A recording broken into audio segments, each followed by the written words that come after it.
Welcome back. Sure sign that the things are changing around here. I've got my hockey tape out, taped up my new stick the other day, and I'm all set to go. So, speaking of all set to go, Montreal started out tonight clearly ready to go and ready to extend this series. And then they kind of had a lull moment where, just kidding, we're not going to extend. Go ahead and take it. Um, and then Lucy took away the football. So the road team had scored first in each game in this series, which is an odd little stat, and it continues tonight as well. Price faces the first shot. The Habs really needed second chances tonight. They've been one and done quite often through the first four games. The shots were 3-1 for Montreal 3 minutes in. Simmons ends up hitting the post. And then at 5:13, it's Armia. Armia gets a goal on a Sandin to Thornton turnover. The puck never really gets to Thornton, and Sandin kind of in the middle of the turnover, and Armia goes, thanks. It was Corey Perry that kind of forced it as well. So Perry doesn't get an assist on this, but he played a role in it. The Leafs then try to answer. The Habs with some shot blocking. Marner was denied. The Leafs pressed. Matthews had a chance to deflect high. Merrill had a shot that was turned aside. The Habs getting some screen shots tonight, comparatively speaking, with previous games. And then Armia scores the second of the game from Perry and Stahl at 8:18. So Montreal up 2-0. And for Montreal, it was a net crashing play that gets them the goal. It wasn't overly pretty. Campbell, it looked like thought he had it when he didn't actually have it, but it goes in the net. And they all count just the same, right?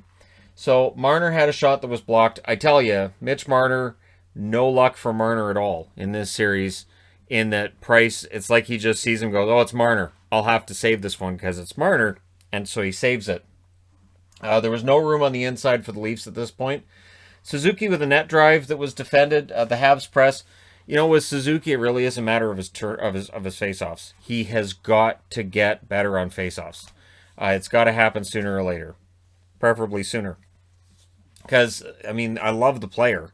I think he's fantastic, but he's got to get better on those faceoffs. If I was going to get a name put on the back of a Habs jersey, it would be a Suzuki. So Anderson with a backhand that was stopped. Gallagher had a shot that was saved. And then Tatar's was as well. So Campbell having a pretty good first period despite being down 2-0. Weber then blocked a Simmons pass to the net. The Leafs press with 5 minutes left. Keep in mind that coming into tonight, Montreal's defense hadn't got a single point. They still haven't got a single point in this series. Last minute, 2-on-1, Nylander was denied. I tell you, William Nylander, no luck for this guy tonight at all. Again, same thing though, right? The goalie takes that luck and just pulls it away. And he gets a chance in the closing seconds and misses wide after that 2-on-1 chance was denied. So just no luck for him at all. Second period, Habs needed a good second period tonight, and they kind of sort of get it. So while the Leafs did outshoot him and outchance him in that period, they did have a much better second period than they've been having. I think they were outscored 8-1 in second periods coming into this one in the series. Quiet first couple of minutes. Suzuki then had a near miss. Price stops Marner again, because that's what he does. The Habs continued throwing some big hits, and then it's Kotkaniemi at 4:52. And it's a Sandin turnover that ends up on Kotkaniemi's stick and ends up in the back of the net. So, a rough night for Sandin. I'm going to go out on a limb. Sandin won't see the ice in the next game. They'll switch him out. That's my guess anyways. The leash that he's had has been much shorter than the leash for others. And since his name's on 2 of the 3 goals by Montreal to put them up 3-0, it's probably going to be Sandin that takes a seat in the next game. Or they go with 11 forwards and 7 defensemen and cut his ice time back. So Hyman would answer. He answers from Marner and Matthews at 6:32, and that line has been snake bit. I think they had 46 shots in the series coming into tonight and only the 1 goal. That's the second goal for that line. And it was off a face-off on an iffy icing call, where Muzzin kind of dogged it going back. The funny thing is, it got a lot of interest from people that Muzzin probably shouldn't have got the icing call there because of the angle. They showed it from him chasing the puck and before it crosses the line.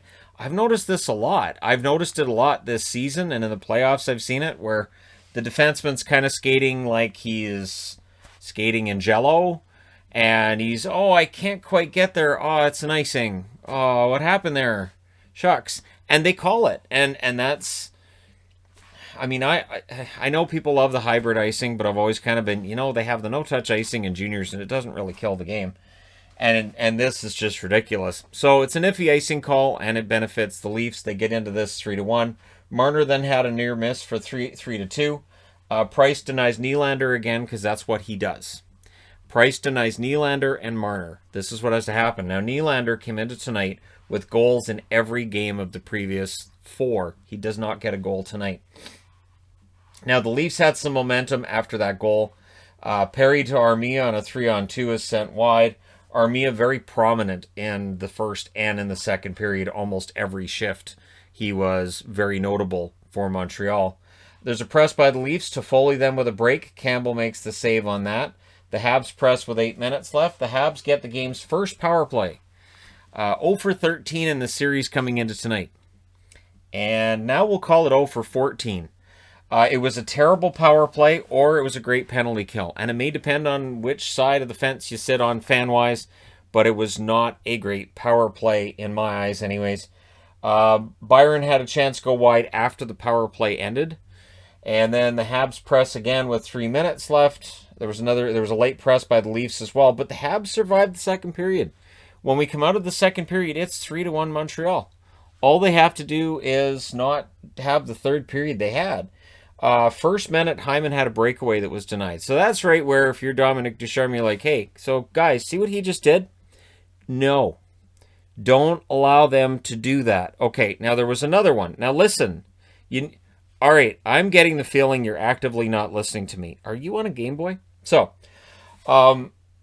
we get to that. Kerfoot was denied as well. And again, this is early. Great start for the Leafs. Early third was the Carey Price show. The shots were 6-1 in favor of Toronto early in this period. Like I said, Ducharme had to be getting frustrated with the defense in this period. Power play then for Toronto.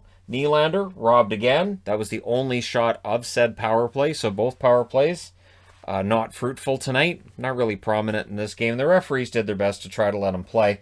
And then it's Muzzin scoring from Simmons and Nylander at 6:52. And that was just after the power play ended. So both Montreal and Toronto, after their power plays are done, they actually get their best opportunities.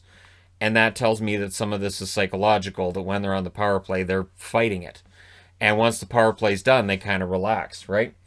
Although I know Toronto got their power play going in their last game, but still, over the last couple of months, it's been a struggle for them. The Habs try to answer. Things get scrummy at the net.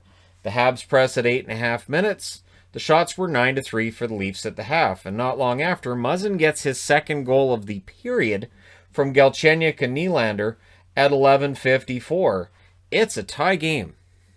Somehow, someway, this game is tied. The Habs try to answer. Couldn't get to the net. Price was almost fooled on a shot from Engvall. He lost track of the rebound on that one. Marner was denied again. Bogosian had a shot that was saved.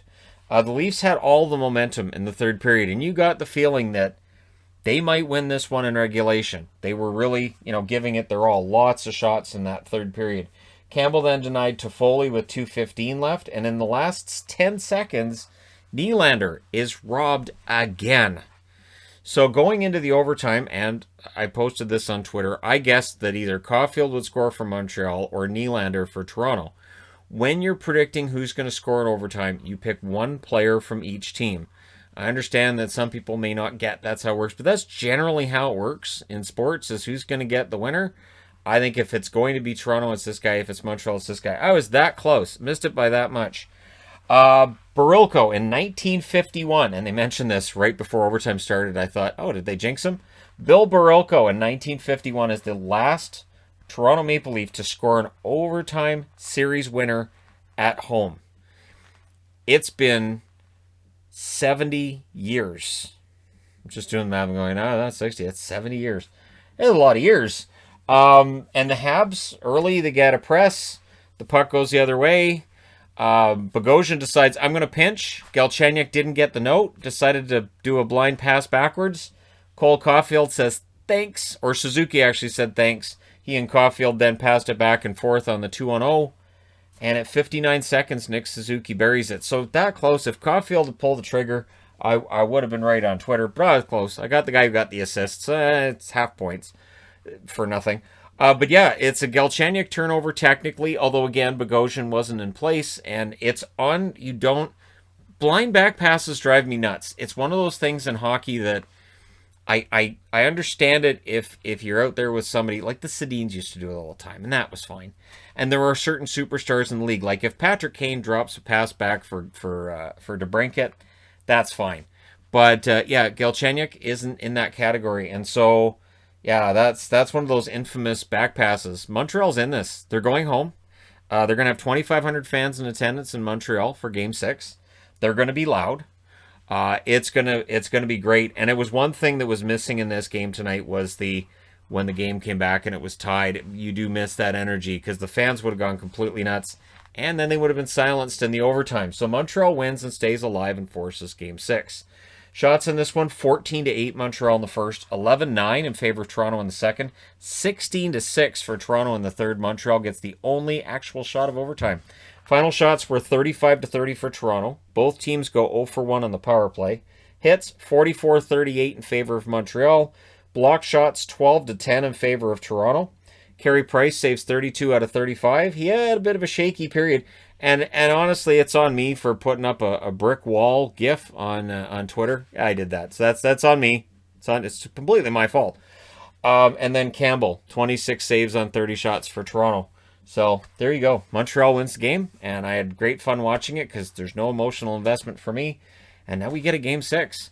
And I kind of secretly have my fingers crossed for a Game 7, because if we get a Game 7 in this, that could be a lot of fun. But hey, let me know your thoughts regarding this game in the comment section below, as always. Don't forget to hit like and subscribe if you're browsing your way through. You just happened upon this video. And yeah, this is actually the shirt that I wear underneath. It's unnerved me lately how sheer the white jerseys are, and it makes you wonder. So I wear the shirts underneath, but this is the coach from Letterkenny kicking a garbage can that's on fire, and I was wearing that all day, and I thought, yeah, that works. So if you know, you know. All right, let me know your thoughts in the comment section below, like I said, as always. And hey, I will be talking to you guys again soon with a review of the Carolina-Nashville game, whenever that ends. And those games haven't been ending early lately. So we'll see, right? All right, thanks again. I'll talk to you guys